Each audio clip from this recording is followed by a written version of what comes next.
When you disappear. My sister said while she lived in the apartment I paid for, and her husband laughed at me. I calmly left, and they didn't believe when a month later. When are you leaving? Megan said as we sat in the apartment I paid for. Ryan, her husband, sat next to her, grinning like I was some kind of joke. He always looked at me like I was beneath him, like I was some fool who didn't realize he was being used. And maybe, for a long time, I was. I had just walked in, the usual bags in hand, small gifts for my nephews. They ran up to me as they always did, excited, hugging my legs, grabbing at the bags to see what I had brought them this time. It was the best part of my visits, seeing their little faces light up, knowing I was doing something good for them. But Megan? She watched with that familiar irritation in her eyes. She had always been like that. If I spent too much time with her children, she would get upset. If they were more excited to see me than her, she got defensive. She used to make small comments, but lately they had turned into complaints. Once she even told me she didn't like that they looked up to me so much. As if being a good uncle was a problem. And yet, I was still helping her. I paid her rent $1,200 a month. For over a year. That didn't count the times I sent her extra money when she ran out of groceries, or the time I paid to have her car fixed, or the endless little expenses that somehow always fell on me. I did it because our parents told me to. Family helps family. And since I was doing well financially and they weren't, I should step up. So I did. And now, after it all the money, all the favors, all the times I showed up when they needed me, she sat there, comfortable in the house I paid for, acting like my presence was an inconvenience. Ryan, still grinning, sat back and enjoyed the show. He had never respected me. To him, I was a loser, a pathetic guy who wasted his money on someone else's family while they laughed behind my back. Something inside me shifted. I had tolerated it for too long. I put down the bags for the kids and looked straight at Megan. If I'm bothering you so much, I'll leave. She scoffed, rolling her eyes like I was being dramatic. But Ryan, he laughed. Not a polite laugh, not an awkward laugh, he really laughed. Don't forget the bills next week. Megan called as I grabbed my keys. Ryan grinned. Yeah, don't forget. I paused at the door and turned back to them. Oh, don't worry, I said. I remember everything. And then I walked out. They didn't believe me. Not when Megan texted me the next week about the rent, and I ignored her. Not when she tried to call, and I let it ring. Not when she sent another message, this time pretending to be nice, saying she just wanted to talk. For 3 weeks I was silent. I never showed up, never answered, never sent a dime. Then, on the 4th week, at our mother's birthday dinner, everything finally exploded. I hadn't seen Megan or Ryan in almost a month. Ignoring their texts had felt weird at first, but by the 2nd week, it felt good. Freeing. I had spent years being the reliable one, the one who showed up, the one who helped. Now, for the first time, I was letting them figure things out for themselves. And I knew they were struggling. Megan's messages had changed over time. At first, she would ask for the money as if it were a scheduled payment. Then she tried guilt by bringing up the children dash. I thought you loved your nephews? When that didn't work, she got angry dash. You can't just cut off family like that, Clayton. You owe us. But I didn't owe them anything. I expected her to lose it eventually, but I didn't expect it to happen at our mother's birthday dinner. The whole family was there, our parents, our aunt and uncle, some cousins. It was supposed to be a peaceful evening, but the moment Megan saw me, her expression turned cold. I barely had time to sit down before she leaned over and hissed, "Can we talk? Now?" I didn't want to make a scene, so I nodded and followed her to the side of the room. Ryan stayed at the table, watching as if he already knew what was coming.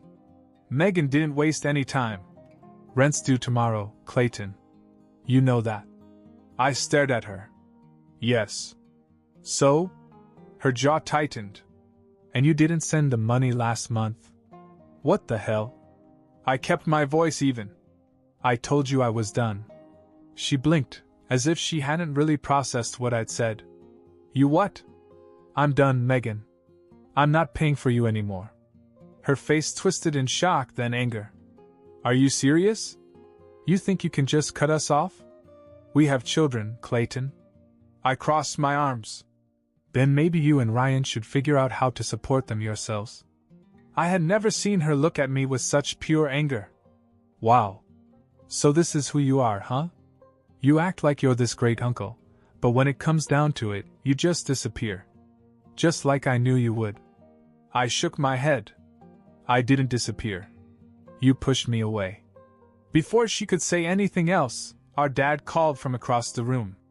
Hey, what's going on over there? Megan didn't even hesitate. Clayton refuses to help us anymore. She said loud enough for everyone to hear. The table fell silent. Our mom looked confused. What do you mean?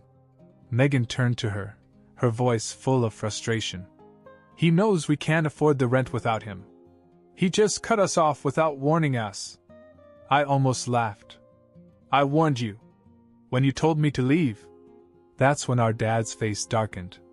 Clayton, why would you do this to your sister? I looked at him, waiting for him to ask the right question, waiting for him to ask why I had stopped. But he never did. Megan continued. I mean, I understand if he needed a break or something. But to completely abandon us?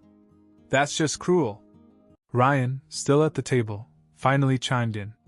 It's actually embarrassing, man. You act like you're better than us, but at the end of the day you're just a selfish asshole. I clenched my jaw, but before I could answer, our Uncle David spoke up. Wait a second. Are you telling me that Clayton has been paying your rent all this time? Megan hesitated. I mean, he helps out, yeah? David scoffed. Helps out? He paid everything, didn't he? Now everyone was looking at Megan and Ryan differently. Our Aunt Linda shook her head. Jesus, Megan. You've been living off your brother while pretending it's his job? Megan's face flushed. It's not like that. Then what is it like? David shot back. I remained silent and let them have it. Ryan, clearly feeling cornered, decided to change tactics. Look, it's family, okay? This is what you do. You help each other. It's not like Clayton's strapped for cash. He could afford it. Linda turned to me. Is that true? I exhaled. I could afford it. But that's not the point. Dad, now annoyed, waved his hand. All right, enough. Clayton, just help them a little bit more. We can figure something else out later. I shook my head. No. Megan's mouth dropped open. You're really going to do this? You're really going to let us get kicked out? I looked her in the eye. It's not my problem anymore. And just like that, the room exploded. The moment I said those words, Megan lost it. You're a selfish man, Clayton, she practically screamed, her voice cutting through the room. After everything, you just turn your back on us? Ryan stood up and shook his head with that smug, condescending look I'd gotten used to. Man, I knew you were weak, but this is low. You act like you're some great guy, but the second your family actually needs you, you bail. I laughed under my breath. Actually needs me? You needed me for over a year, Ryan. But you sure as hell never acted grateful for it. Megan scoffed. Oh, so now you want to thank you? That's what this is about. You want me to grovel? Fine. Thank you, Clayton. Thank you for helping your sister, for being a decent human being. Now, can you stop acting like a dramatic little dash? David cut her off. Megan, stop. You're sounding ridiculous. She whipped around to glare at him. Excuse me? David shook his head, clearly done with the whole act. You don't get to talk about Clayton like that when he's been carrying your damn household for over a year. You and Ryan are two grown adults, and you've relied on him like he was your personal ATM. And now you're pissed off because he finally grew a backbone? Linda nodded in agreement. You have 2 kids, Megan. What's your plan if Clayton isn't around? Just expect someone else to step in and save you? Megan's face turned red. We had a plan, Ryan mumbled. We just needed a little more time. A little more time? I repeated, now looking directly at Ryan. You laughed at me all the time, acting like I'm an idiot for helping. But now you expect me to feel sorry for you? Ryan's eyes darkened. Watch yourself, man. I tilted my head. Or what? He clenched his jaw but didn't say anything. He wasn't used to me talking back. I'd let so much slide over the years, swallowing my frustration, telling myself it wasn't worth the fight. But I was done with that. Our dad, clearly uncomfortable with the whole thing, finally spoke up. Clayton, I don't know what's going on between you and your sister, but this is neither the time nor the place. I looked at him. You really don't know what's going on? Or you just don't want to admit it? His expression hardened. Family doesn't turn its back on each other. And yet, when Megan treated me like garbage for years, you never said a word. That hit something, because he looked away. Megan let out a bitter laugh. Wow. So now I'm the bad guy, huh? Linda crossed her arms. If the shoe fits. Megan turned back to me. Fine. Don't help. But if we get kicked out, don't come crying to us about how guilty you feel. I smiled. Oh, I won't. The table fell silent. Ryan was staring at me now, like he finally realized I wasn't bluffing. He leaned forward. So that's it? You're just going to walk away? Pretend we don't exist? You both made it clear that I was never more than a paycheck to you. So yeah, I'm walking away. Megan's face contorted with rage. You're such an asshole. I shrugged. Maybe. But at least I pay my own rent. That's when Ryan snapped. 1 second he was sitting there, and the next he was lunging at me. Ryan lunged at me, swinging his fists, as if he actually thought he could knock me down. It was pathetic. The guy was fighting like someone who had never been in a real fight before, wild, uncoordinated, all anger and no skill. I barely had to move to avoid his first punch. He came at me again, but this time I caught his arm, twisted it, and pushed him back. He stumbled, knocking over a chair and almost taking the tablecloth with him. You really want to do this, Ryan? I asked, shaking my head. Go ahead. But you'll regret it. Megan was already screaming. Stop it, both of you! But Ryan wasn't done. He stood up again, red in the face, and charged again. I let him come, then stepped aside at the last second. His own momentum sent him right into the table, knocking over a plate and almost losing his balance. Before he could turn around, I grabbed his arm, drove my fist into his gut, and watched as all the air left his body. He fell to his knees, gasping for breath. You son of a bitch!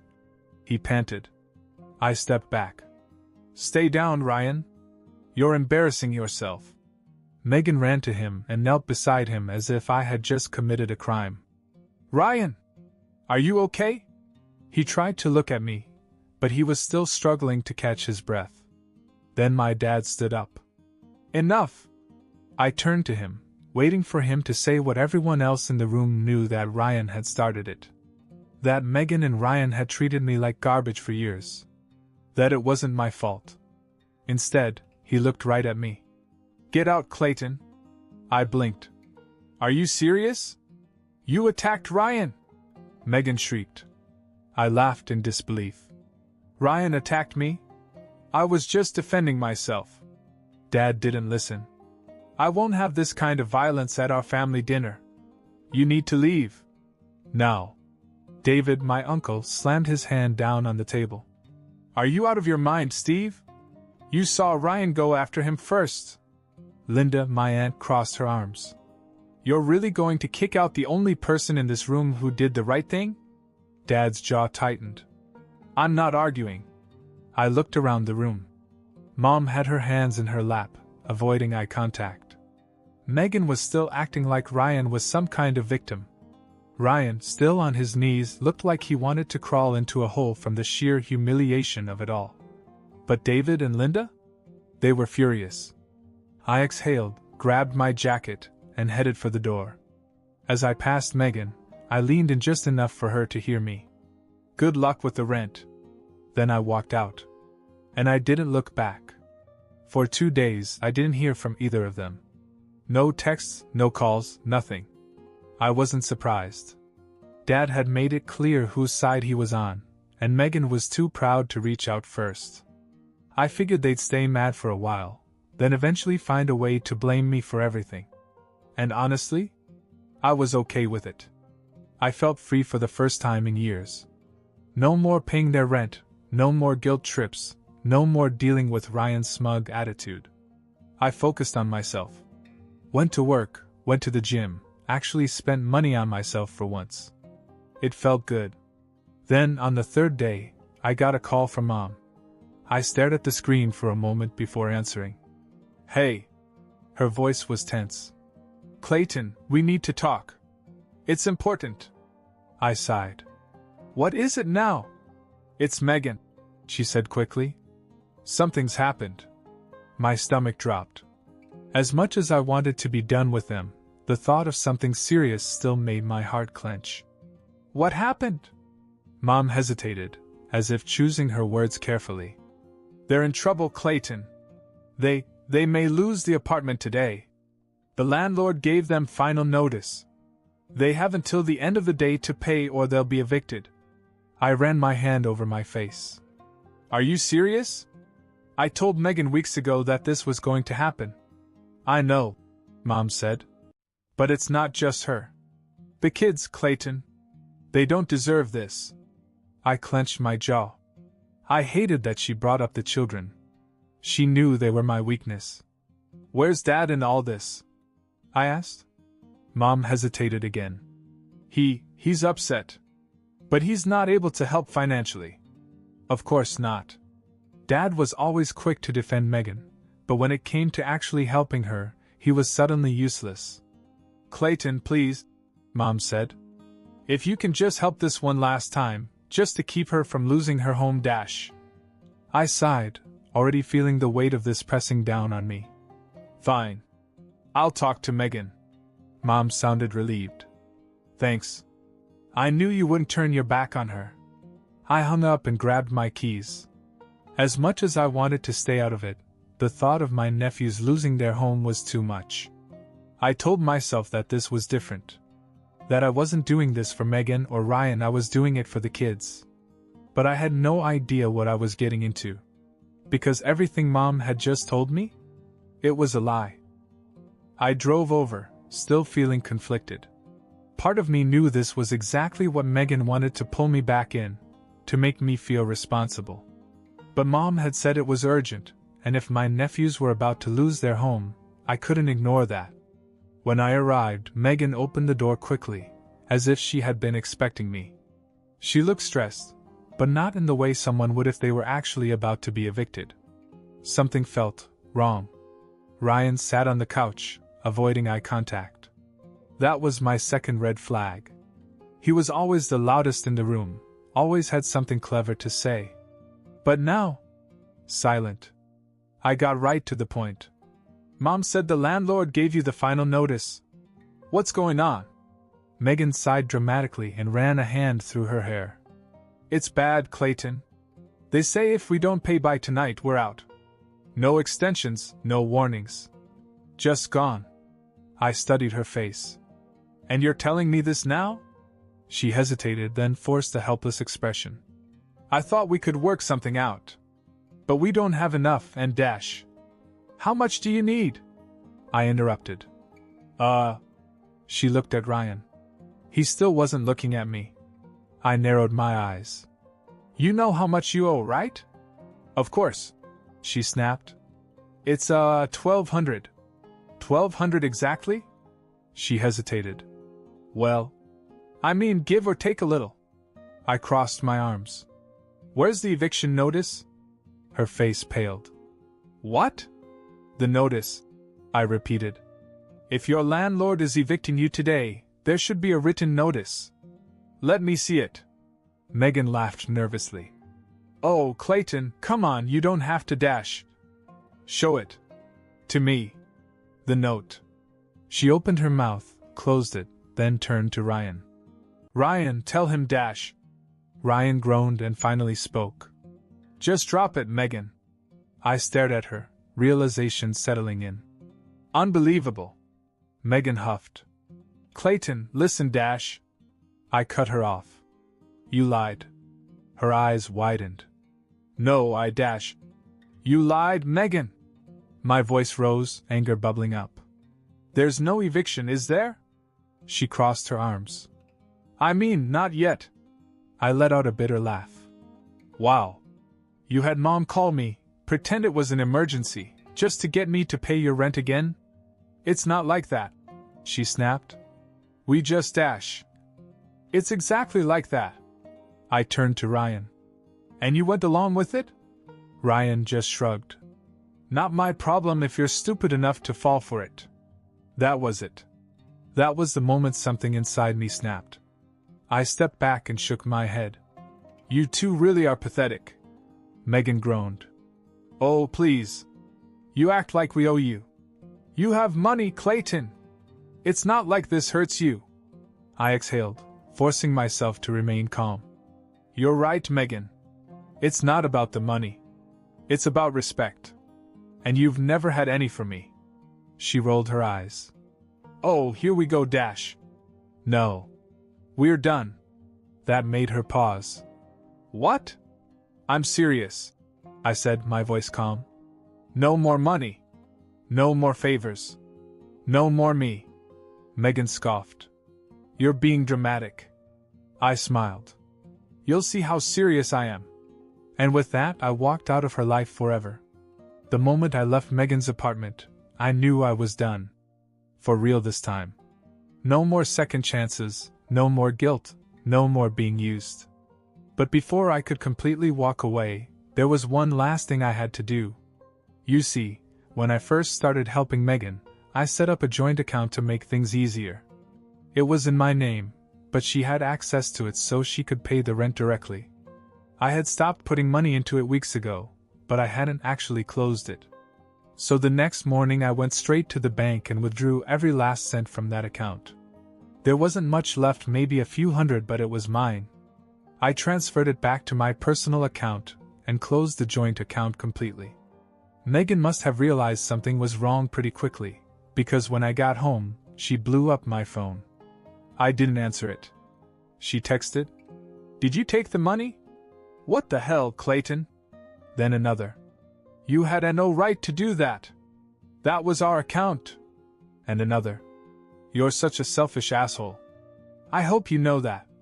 I read them all and then blocked her number. Ryan tried next. Called me 5 times in a row.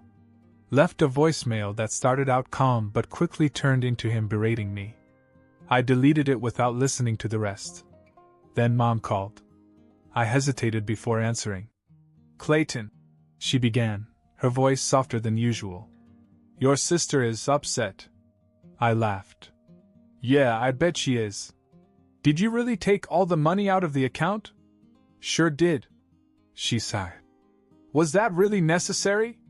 "Mom, I was done helping her. And I made that very clear. But now they don't have enough to cover next month's rent," she said. "Not my problem," I said simply. There was a long pause. Then she said quietly, "You really mean that, don't you? For the first time in my life?" "Yes. I do." She didn't argue after that. Maybe because she knew there was nothing more to say. 2 months passed. Megan and Ryan didn't make it. Without my money, they couldn't keep up with the rent, and eventually they had no choice but to move back in with our parents. I didn't get all the details, I didn't talk to them anymore, but I heard enough from David and Linda to know it had been a disaster. Megan hated it. She hated that she had lost control, hated that I had been the one to leave, hated that she was back home instead of living in her apartment. And Ryan? From what I heard, he was unhappy too. David called me one day, laughing. "You finally did it," he said. "You finally stopped being the family punching bag." I smiled. "It feels good, honestly." "It should," he said. "I'm proud of you." It meant more than I expected. The only thing that still bothered me were my nephews. They were cool kids. I missed seeing them, I missed bringing them little gifts, I missed how excited they got when I walked through the door. But I knew Megan. She wouldn't let me see them. She'd rather punish them by cutting me out than admit she was wrong. That part was bad. But it wasn't enough to make me go back.